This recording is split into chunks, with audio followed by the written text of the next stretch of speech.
Donc, je suis professeur en maladies infectieuses à la faculté de médecine de Sousse. Je travaille au service maladies infectieuses à l'hôpital Fakat Haché. En ce moment, je suis le coordinateur de la cellule de crise Covid-19 et je fais partie du bureau de la Société tunisienne de pathologie infectieuse. Donc, on m'a demandé de parler des aspects thérapeutiques du Covid-19, entre guillemets, non compliqués, c'est-à-dire des aspects thérapeutiques chez les patients en dehors des patients de réanimation. Donc, comme vous le savez, on est en train de vivre actuellement une pandémie avec ce virus SARS-CoV-2, avec plus de 2 millions de cas confirmés et plus de 150 000 décès à travers le monde. Donc, comme ça a été annoncé par l'OMS, on est en train de vivre une urgence santé publique à portée internationale avec une course contre la montre de la communauté scientifique à travers le monde pour trouver un traitement spécifique et un vaccin. Donc, pour le moment, le traitement repose sur le traitement symptomatique, c'est ce qu'on appelle, dans le cadre des publications scientifiques, le traitement standard, qui repose essentiellement sur l'oxygénothérapie. Le traitement repose aussi sur la prise en charge des comorbidités décompensées à l'occasion de cette infection. On traite aussi les surinfections bactériennes au décours de ces infections virales par les antibiotiques.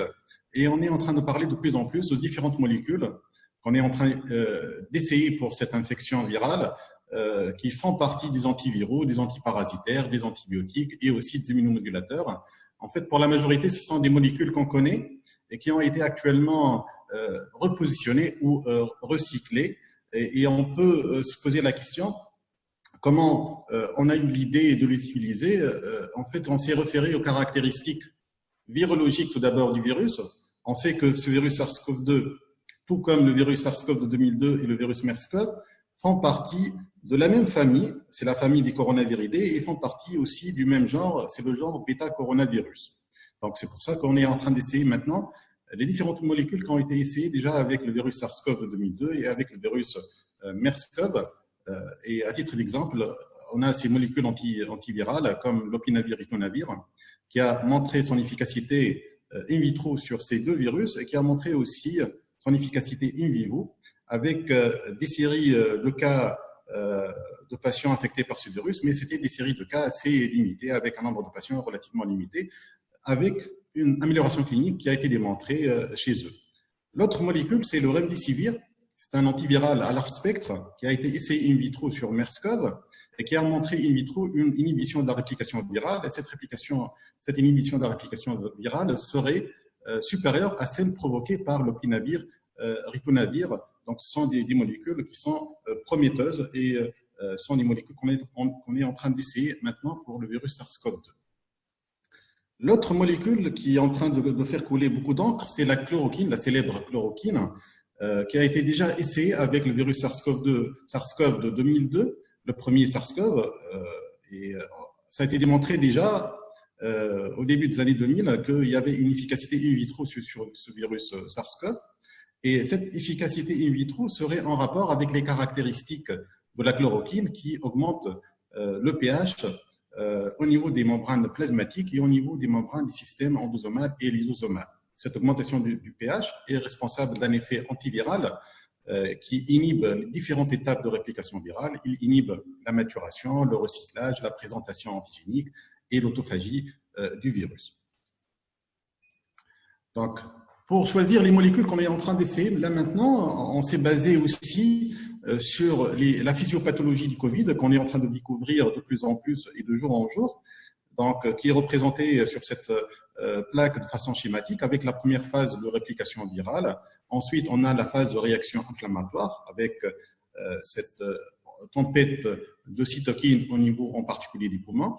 Et après, on a la phase de manifestation vasculaire dont on a longtemps discuté lors des présentations avec les manifestations thromboemboliques, avec la fuite capillaire, l'activation endothéliale et l'activation de la coagulation. C'est pour ça qu'on a parlé et on n'a pas arrêté de parler depuis tout à l'heure que cette infection à SARS-CoV-2 est considérée actuellement comme étant une véritable maladie inflammatoire systémique. C'est pour ça qu'on est en train d'essayer, surtout chez les patients graves, actuellement les immunomodulateurs, les anti-inflammatoires, les anticytokines, les immunoglobulines et même l'anticoagulation, vu les complications thromboemboliques qu'on est en train d'observer chez ces patients.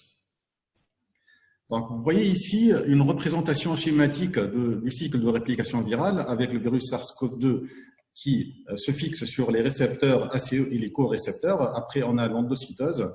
Ensuite, on a la réplication virale. Et à la fin, on a l'exocytose des nouveaux virions qui vont être relargués. Et on identifie assez facilement les principales cibles thérapeutiques des traitements potentiels qu'on pourra utiliser, comme par exemple la chloroquine et l'hydroxychloroquine qui agit essentiellement au niveau de la fusion et au niveau de l'endocytose, qui inhibe cette étape, ces deux étapes. Au niveau de la protéase, avec les inhibiteurs de la protéase comme le lopinavir ou le darunavir, qui sont des molécules qu'on utilise pour l'infection à VIH. Au niveau de la ARN polymérase, avec des molécules comme le remdesivir dont on a parlé, avec aussi d'autres molécules comme la ribavirine ou la favipiravir qui est utilisée au Japon, qui inhibe cette ARN polymérase. Et en dehors de la cellule, on a les molécules qui sont en train d'être utilisées pour lutter contre la tempête cytokinique avec, par exemple, l'anti-interleukine 6, comme la molécule qui s'appelle tocilizumab, qui est une molécule qu'on connaît en pathologie rhumatismale. Donc, si on commence par la chloroquine et l'hydroxychloroquine, tout d'abord, vous voyez une représentation de la formule chimique de ces deux molécules, avec la différence entre les deux, c'est que par rapport à la chloroquine, au niveau de l'hydroxychloroquine, il y a une substitution du groupe éthyle par un groupe hydroxyéthyle. Les deux correspondent à des alcaloïdes appartenant au groupe des quinoléines, ce sont des antipaludiens qu'on connaît. Ils ont aussi une action immunomodulatrice utilisée surtout avec l'hydroxychloroquine pour la polyarthrite rhumatoïde et pour le lupus érythémateux systémique. Les effets indésirables ne sont pas si fréquents que ça et on est en train de voir que ces effets indésirables ne sont pas fréquents avec le premier patient qu'on est en train de traiter dans notre service. Ces effets indésirables sont représentés essentiellement par les troubles digestifs et puis les effets indésirables qui sont décrits et qu'on craint, c'est la rétinopathie. En fait, cette rétinopathie serait vraiment très rare et ne s'observe qu'en cas de fortes doses cumulées de la chloroquine utilisée pendant de très longues périodes. Donc, c'est un effet indésirable qui est vraiment très rare. La contre-indication, c'est essentiellement la rétinopathie préexistante, l'hypersensibilité à ces molécules et l'allongement de l'espace cuté. Donc, c'est pour ça qu'on est en train de il faut faire systématiquement un ECG avant de débuter ce traitement. Cette molécule a montré son efficacité in vitro à travers cette publication chinoise sur le nouveau virus SARS-CoV-2 avec une action sur le virus à l'entrée et après l'entrée du virus au niveau du cycle de la réplication virale. Donc là, on voit la première étude chinoise qui a parlé de l'utilisation de la chloroquine chez les patients présentant COVID-19 et c'est une étude multicentrique de 100 patients présentant COVID-19 et hospitalisés. Donc, ils étaient répartis en deux groupes. Un groupe qu'on a traité par chloroquine et l'autre groupe, on a donné juste le traitement standard.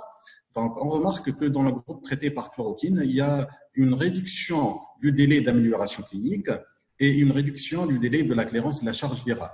Et on n'a pas observé beaucoup d'effets indésirables chez les groupes de patients traités. Mais les limites de cette étude, c'est qu'il y avait peu d'informations sur les caractéristiques des patients, sur la méthodologie et sur les paramètres d'évaluation. On s'est posé aussi la question entre chloroquine et hydroxychloroquine, laquelle choisir? Et on a eu un début de réponse à travers cette étude publiée dans CID qui montre que l'hydroxychloroquine serait au moins aussi efficace in vitro que la chloroquine sur le virus SARS-CoV-2.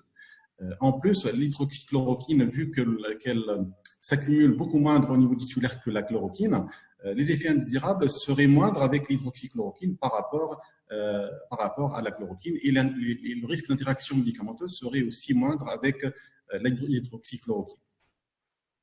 Donc l'autre étude qui est très, très intéressante, c'est cette étude, cette fois-ci réalisée en France par l'équipe marseillaise, et qui a montré que l'association hydroxychloroquine associée à l'azithromycine, c'est une association synergique sur le virus SARS-CoV-2 in vitro.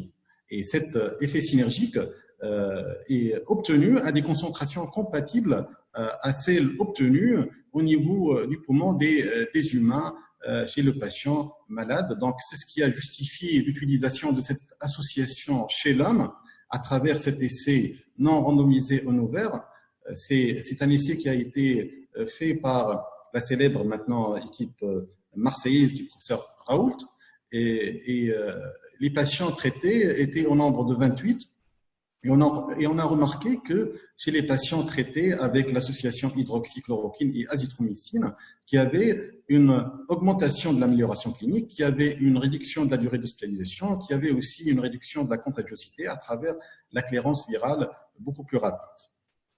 Mais cette étude présente plusieurs limites, comme l'absence de répartition aléatoire entre les deux groupes, le fait que le groupe contrôle était formé par des patients ayant refusé de recevoir le traitement et des patients provenant d'autres centres hospitaliers, et le fait qu'il n'y a pas eu d'ajustement tenant compte des facteurs de risque d'aggravation, tenant compte du délai depuis l'apparition des symptômes et de la sévérité de l'atteinte à l'inclusion des patients. Cette même équipe marseillaise a réalisé une autre étude avec un nombre de patients beaucoup plus important, avec 80 patients ayant reçu cette association hydroxychloroquine et azithromycine. Donc, tous les patients ont présenté une amélioration clinique et on a remarqué aussi qu'il y avait une clairance virale rapide avec 83% des patients qui sont devenus négatifs en faisant la PCR à J7 et 93 qui sont devenus négatifs en faisant la PCR à J8. Mais il faut faire attention, là aussi, prudence, parce que c'est une étude observationnelle. Donc, l'autre molécule, c'est l'opinavir-ritonavir, qui a comme cible d'action, c'est la protéase. Ce sont des inhibiteurs de protéase. C'est une association fixe, en fait, d'inhibiteurs de protéase qu'on utilise depuis longtemps pour traiter l'infection à VIH chez l'adulte et chez l'enfant. C'est une molécule qu'on utilise depuis l'an 2000. Donc, on connaît les effets indésirables de cette molécule qui sont représentés essentiellement par les troubles digestifs à type de diarrhée, nausées et vomissements et qui sont observés essentiellement pendant les 2 premières semaines d'utilisation, donc ce qui correspond à l'indication d'utiliser chez les patients infectés par le virus SARS-CoV-2. Donc, cette molécule a montré une activité in vitro et in vivo, comme on l'a vu sur le virus SARS-CoV et sur le virus MERS-CoV. Donc, l'étude qui mérite d'être signalée, c'est celle-ci qui a été publiée dans le New England. C'est une étude chinoise. C'est un essai randomisé. On a fait la randomisation de 199 patients COVID avec une pneumopathie hypoxémiante avec une saturation inférieure à 94%.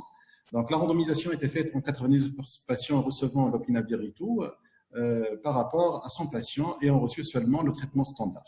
Et la conclusion, le résultat, c'est qu'il n'y avait pas de différence significative en termes d'amélioration clinique et de mortalité entre les deux groupes.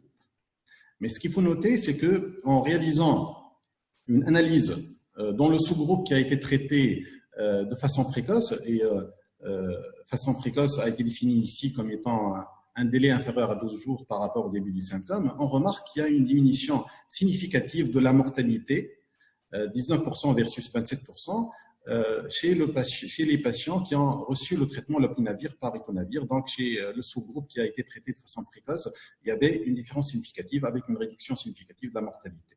Donc, ceci est important et logique par rapport à la physiopathologie de l'infection, puisqu'on a besoin d'avoir un traitement antiviral au début de la maladie, au moment où il y a la réplication active du virus.